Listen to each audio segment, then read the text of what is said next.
네, 오늘은 누가복음 12장 말씀입니다. 예수님의 가르침이 곳곳에 이렇게 누가는 그때 상황에 맞게 예수님의 가르침을 이렇게 소개해주고 있음을 알 수 있습니다. 그래서 크게는 한 세 가지 정도의 이야기를 하고 있습니다.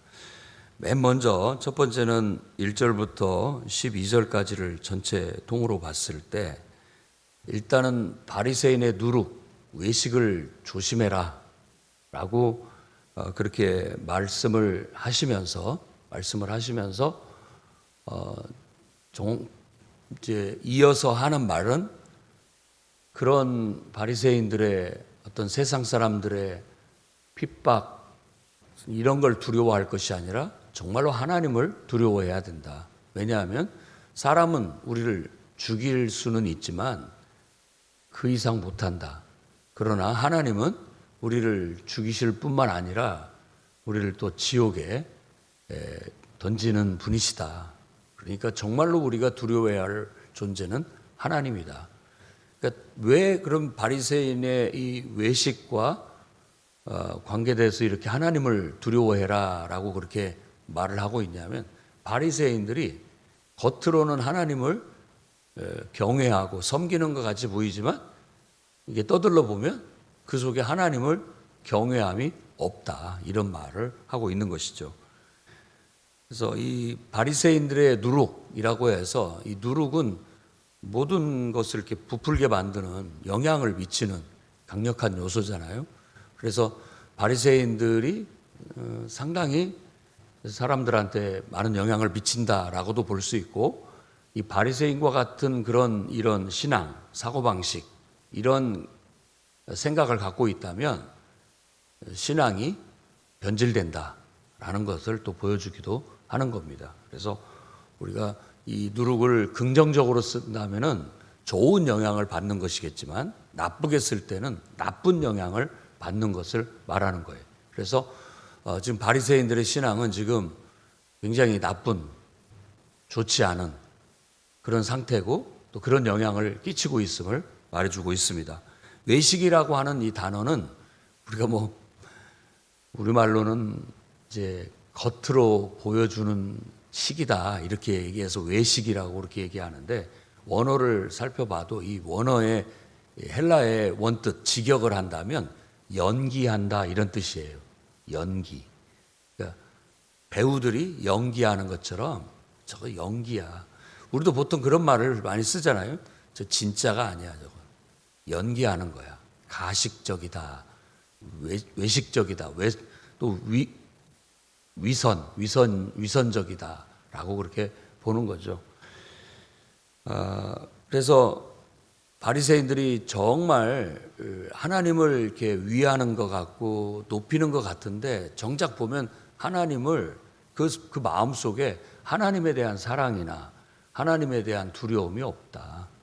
하나님 앞에서는 저게 하나님 앞에서 하는 게 아니다. 그럼 뭐냐라고 말한다면은 사람한테 보이기 위해서 한다. 사람한테 보이기 위해서 한다. 그러면 사람한테 왜 보이느냐? 인기를 얻고 칭찬받기 위해서.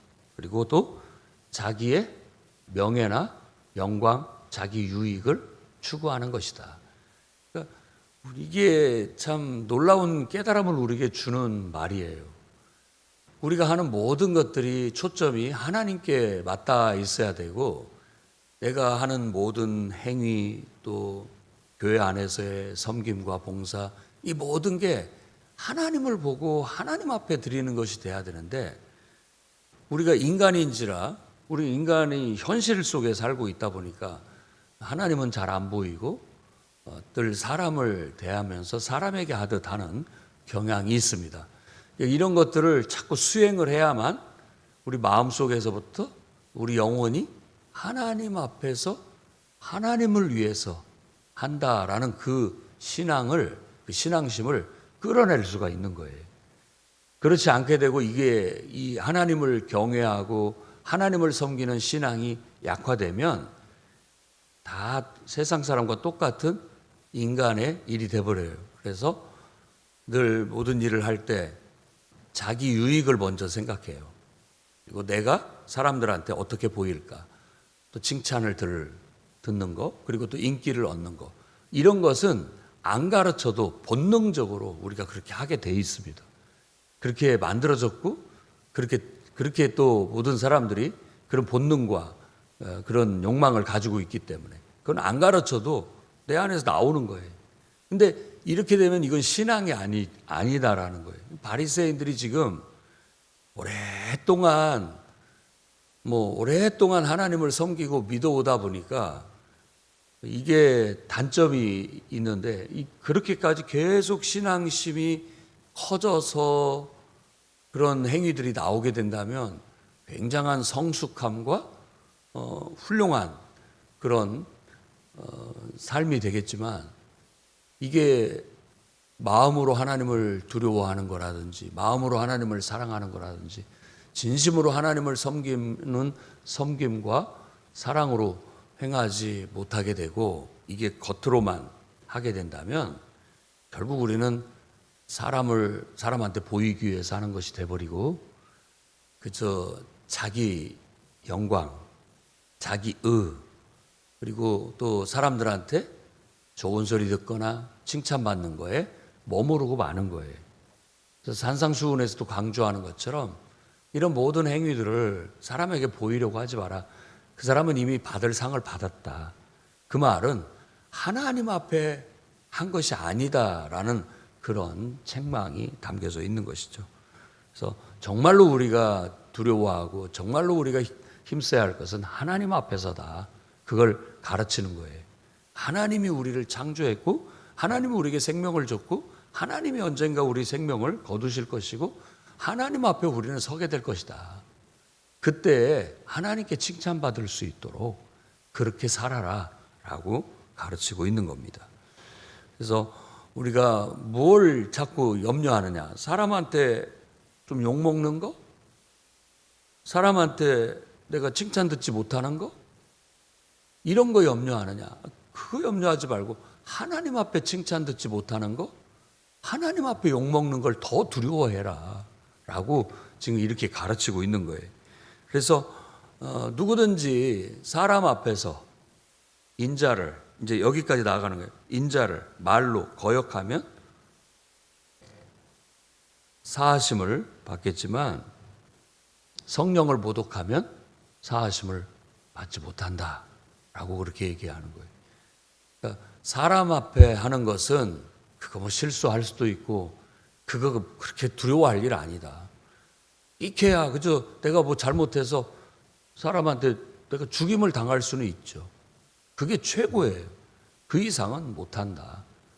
그러나 우리가 늘 내 안에서 나에게 말씀하시고 또 사명을 주시고 내게 명령하시는 하나님을 거역하는 것은 용서받지 못한다. 더 두려운 일이다라는 걸 말해주고 있는 거예요. 그래서 여러분, 사람 눈치 보는 거, 그건 우리의 본능이지만 사람에게 비율을 맞추고 또 사람들한테 좋게 보이려고 하는 게 우리의 본능이지만 늘 우리 중심에서는 강력하게 하나님을 두려워하고 하나님 앞에 잘 보이려고 하고 하나님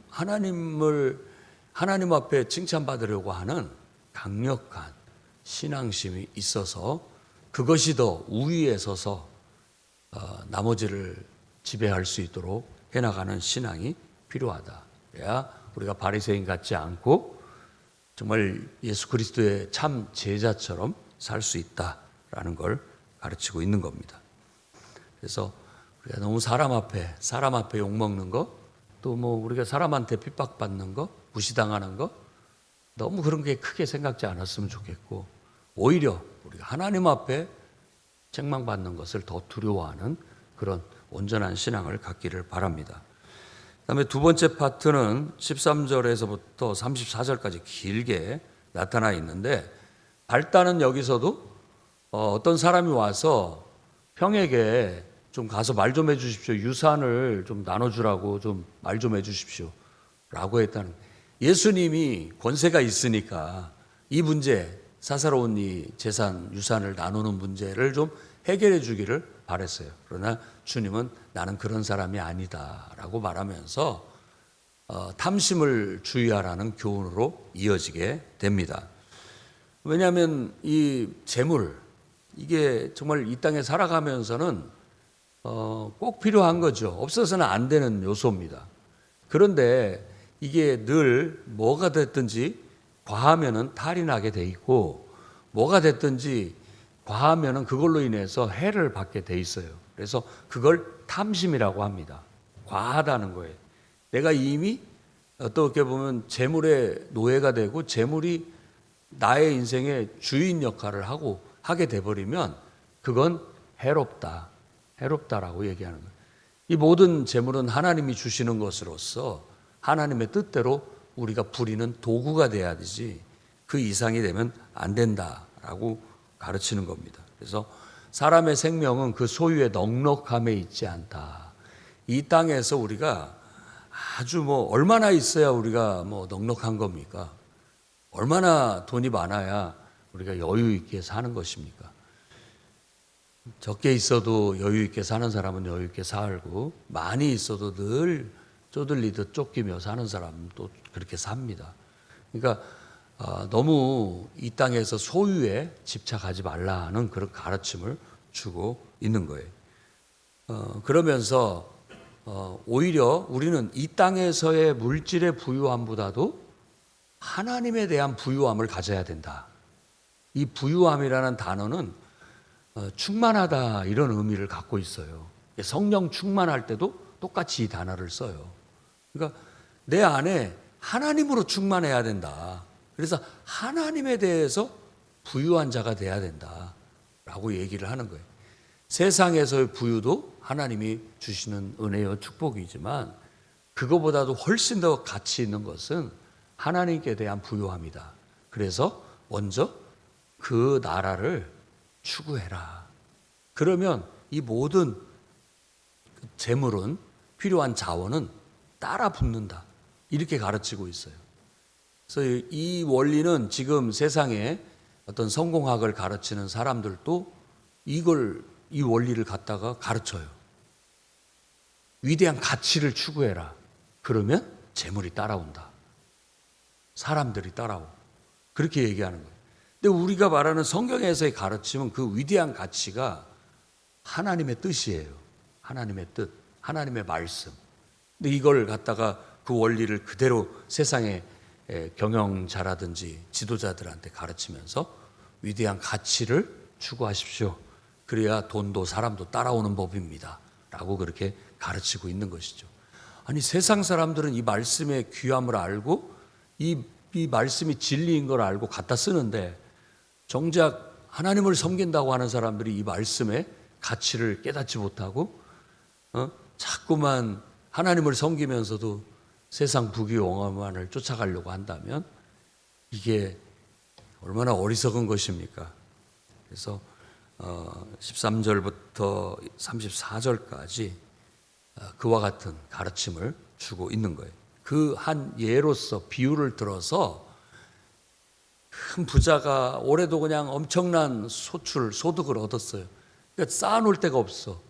그러니까 또 창고를 하나 더 져서, 요즘 말로 한다면 금고 하나를 더 마련해서 거기다 더 쌓아놔야 되겠다라고 그렇게 만족스럽게 잠을 청했는데, 하나님께서 그 밤에 그에게 꿈에 나타나서, 이 어리석은 사람아, 오늘 밤 내가 네 영혼을 데려갈 텐데 네가 그 쌓아놓은 모든 재산은 그 다 뭐가 되겠느냐? 너한테는 아무 쓸모가 없지 않느냐라고 그렇게 말씀했다라는 거예요. 그러면서 이 땅에서는 부유한 자지만 하나님께 대해서 가난한, 하나님께 대해서 부유하지 못한 그 영혼에 대해서 우리에게 큰 깨달음을 주고 있는 것이죠. 우리는 균형을 이루어야 되겠고 질서를 잡아야 됩니다. 먼저가 하나님께 대한 부유함이에요. 하나님의 말씀이라는 위대한 가치, 하나님의 뜻이라는 위대한 가치를 추구하면 나머지는 다 따라온다라는 거예요. 그래서 보물이 있는 곳에 내 마음도 있다라고 말하고 있습니다. 그래서 내가 어떻게 어디다 돈을 쓰는데 아깝지 않게 쓰고 있느냐, 그거 보면 그걸 내가 소중하게 생각하고 있는 것이죠. 그게 가치예요. 내 삶의 가치. 그걸 가치관이라고도 하죠. 정말 하나님을 위해서 하나님의 위대한 뜻, 주님을 섬기고 봉사하고 영혼을 구원하고 하나님 나라의 진리를 전하는데 아낌없이 항상 나는 내 재물이 쓰여지더라 라고 하면 그걸 내가 제일 귀하게 여기고 있는 것이고, 내 일신의 건강과 또 즐거움을 위해서 쓰는 데는 전혀 아깝지 않다더라, 혹은 내 자녀나 손자들을 위해서 쓰는 건 전혀 아깝지 않더라. 다 우리의 본능이죠, 그 모든 것들이. 그런데 우리는 신앙이라는 건 그 인간적인 그 사사로운 본능을 뛰어넘어 더 높은 가치, 사람이 떡으로만 사는 게 아니라 하나님 말씀으로 사는 거예요. 더 높은 가치를 추구하고 더 고상하고 더 위대한 삶을 살도록 이끄는 게 참 신앙이죠. 그게 예수님의 가르침의 핵심이라고 볼 수 있습니다. 그리고 나머지 35절부터 59절까지의 얘기도 바로 이러한 가르침을 실천하는 것에 대한 이야기예요. 장황하게 길게 말씀을 주고 있지만 깨어 있어라, 준비하고 있어라 라고 하는 종에 대한 교훈.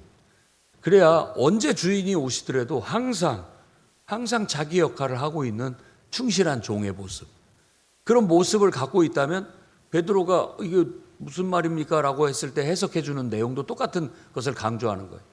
그렇게 자기 일에 항상 충실해서 주인의 뜻을 잘 헤아려서 주인을 기쁘게 하고 주인을 만족스럽게 하면 참 칭찬을 받게 된다. 훌륭하다. 이 사람한테는 더 중요한 일을 맡겨야 되겠구나. 더 많은 일을 맡겨주는 거예요. 그런데 늘 이렇게 갔을 때, 지켜봤을 때, 눈에 띄었을 때 제 역할을 하고 있지 않은 신실하지 못한 종을 보게 된다면 쟤 왜 저래? 우리가 요즘 말로 온다면 쟤 그만두게 해야 될 것 같아. 혹은 저 역할을 딴 사람한테 맡겨야 되겠다. 이런 생각을 하지 않겠느냐라는 거예요. 그래서 우리가 늘 예수님의 제자로서 또 하나님의 어떤 자녀로서 늘 깨어 있어서 준비하고 있어서 언제든지 하나님을 기쁘게 하고 하나님이 언제든지 나를 보셨을 때도 칭찬할 만하게 행동한다면 하나님이 왜 내게 맡기지 않겠느냐. 재물도 맡기고 권세도 맡기고 명예도 맡기고 다 좋은 것들을 우리에게 맡기지 않겠느냐. 그러니까 알고 보면 우리 학이 달려있다라는 그런 교훈과 깨달음을 갖게 되죠. 우리가 얼마만큼 하나님 앞에 하느냐에 따라서 하나님도 나한테 그 이상으로 주시는 분이시다라는 것을 말하고 있어요. 그러고 보면 이렇게 크게 세 단계로 나누어 봤지만 전체적으로는 하나의 주제를 말하고 있음을 알 수 있습니다.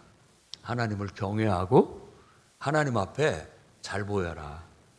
하나님 앞에서 진실하고 성실하게 칭찬받을 수 있도록 행동해라. 너무 사람들 신경 쓰지 말고 사람들 욕먹을 거 무서워하지 말고 사람한테 칭찬받으려고 애쓰지 말고 하나님 앞에서 해라. 하나님 앞에 인정받으려고 하고 하나님 앞에 칭찬받으려고 하고 하나님 앞에 잘 보이려고 해라. 그러면 사람도 붙고 재물도 붙고 다 하나님이 우리에게 맡겨주신다라고 가르치고 있는 거예요. 그러면서 마지막 주님의 감정, 마음, 그걸 토로하는데 나는 이 땅에 불을 던지러 왔다. 이 말은 불 붙이러 왔다 이거예요. 뭔가 불을 붙이러 왔어요. 뭔가 변화를 일으키고 뭔가 하나님, 주님이 하고자 하는 어떤 목표가 있어요. 근데 이게 바로 이런 가르침이에요. 이런 신앙을 가르쳐서 모든 사람이 하나님을 잘 섬기도록 만들려는 게 예수님의 목표예요. 그것을 위해서 이 땅에 인간으로 오셨고 그것을 위해서 자신은 고난을 받고 십자가에 죽을 거예요. 그게 그분이 받아야 할 세례예요. 다른 말로 한다면 그분이 마셔야 할 잔이에요. 그분의 사명이고 책임인 거예요.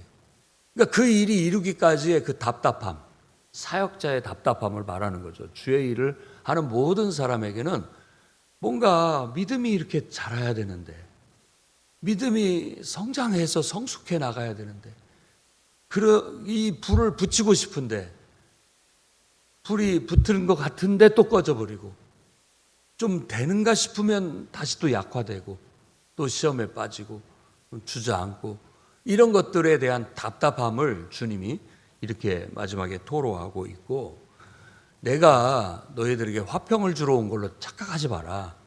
나는 너희에게 분쟁, 싸우게 만들려고 왔다. 이 싸움을 지금 뭐 부모와 자식, 또 뭐 며느리와 시어머니, 뭐 여러 가지 예를 들었지만 그 얘기가 아니에요. 이 싸움을 붙인다라는 것은 우리가 하나님의 말씀대로 하나님을 두려워하면서 하나님의 기뻐하시고 하나님이 칭찬하실 만하게 살아가는 데 있어서는 이와 같은 많은 갈등과 싸움이 있다는 거예요. 첫째로는 나 자신과의 싸움이죠.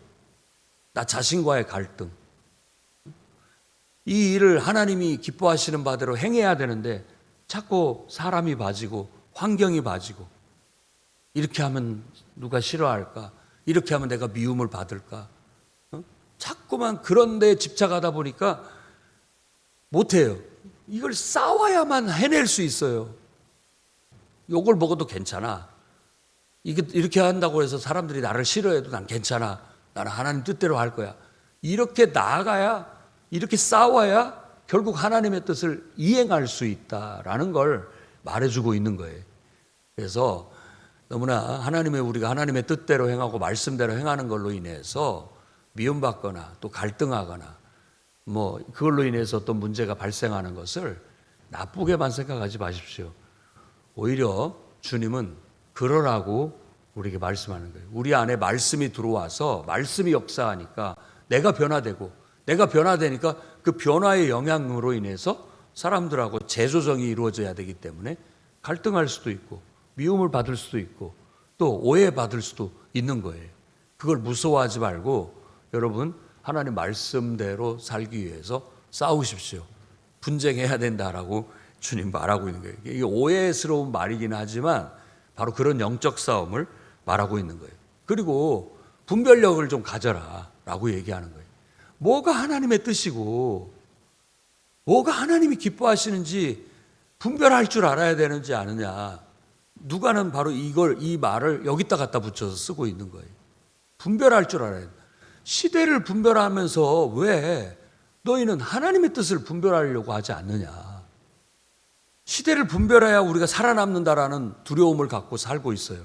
세상은 막 변해가고 있고 나는 그 변화에 못 쫓아가게 되면 나는 낙오자가 되고 행여라도 내가 어떤 정말 낙오자가 될까 봐 두려움 속에 살고 있죠. 변화에 막 눈을 크게 뜨고 세상이 어떻게 지금 달라지고 있고 내가 어떻게 거기에 맞춰서 반응을 해야 될지 두려워하고 있는데, 그것도 중요하지만 하나님 뜻도 분별하고, 하나님 뜻을 내가 제대로 분별하지 못하면 내가 죽을 수도 있다. 두려운 마음을 갖고 눈을 크게 뜨고 분별을 하도록 해야 된다라는 거예요. 그래서 시대를 분별하고 스스로 옳은 것을 판단할 줄 알아라. 이게 성숙한 신앙이에요. 그리고 고소당하지 않도록 모든 문제 미리미리 해결해라 라고 하는 것도 바로 영적인 얘기를 하고 있는 겁니다. 하나님이 너 왜 내 뜻대로 하지 않느냐? 내가 그거 그냥 넘어가지 않겠다 라고 하시는 것이 마치 재판장에 우리가 고소당하는 거나 똑같은 거예요. 어떤 문제가 있다면 빨리 해결을 해야 되는데 해결을 하려고 하지 않는다라는 거죠. 그래서 늘 영적으로 깨어 있어, 또 준비되어 있고 기도와 말씀으로 나아가야만 우리의 믿음이 온전해질 수가 있습니다.